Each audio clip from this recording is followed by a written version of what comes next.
Let's cut to the chase. Secondary fund investments look like a smooth ride on paper, but behind that gloss is a minefield waiting to blow up your returns and sanity. If you're an LP thinking this is just some safe bet because you're buying into an existing portfolio, think again. The real trap? Hidden risks nobody talks about that can eat your capital while you're blinking. And worse, they make you powerless to fix a thing. You feel it, right? That gnawing frustration when everything seems solid, but your gut screams something's off.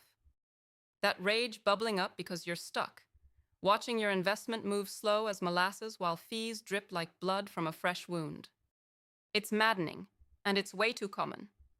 First, blind trust kills.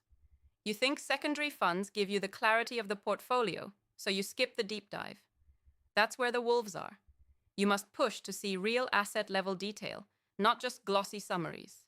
Demand full transparency on every underlying company risk, debt structures, and exit timelines. If they hold back or hit you with vague answers, you don't just back off. You slam the brakes and demand accountability. This isn't a charity. It's your hard-earned capital on the line. Treat it like you're there to tear the deal apart until only the solid bones remain. Second, don't fall for liquidity illusions.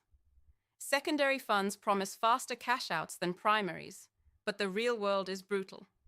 Portfolios can be a mess of stale assets, companies stuck in no man's land, or startups that parade their progress but hide bleeding cash. Know that your capital might be trapped longer than you planned. Don't just accept the fund's timelines. Build your own wargame scenarios. Demand a breakdown of worst-case exit horizons, recovery scenarios if a major company tanks, and how the fund plans to handle silent write-downs without blinking. No excuses. Third, alignment gets twisted in secondary plays. Managers may feel squeezed between past promises and current realities. They're not always on your side. You have to sniff out if the GP's incentives truly match yours, or if they're milking fees on the basis of inflated valuations. Get laser-focused on fee structures, clawbacks, and how their performance fees kick in. If the math is fuzzy or clearly tilted in their favor before you see cash returns, you're walking into a trap. Fight for fee transparency like it's your last dollar, because it is. Fourth, beware of complacency in monitoring. After the deal closes, many LPs sit back and pray. That's exactly what kills you.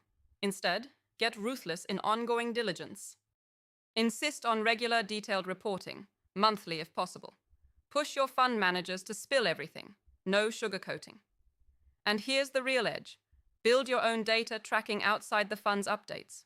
Use every tech, every contact in their portfolio to triangulate health and risks.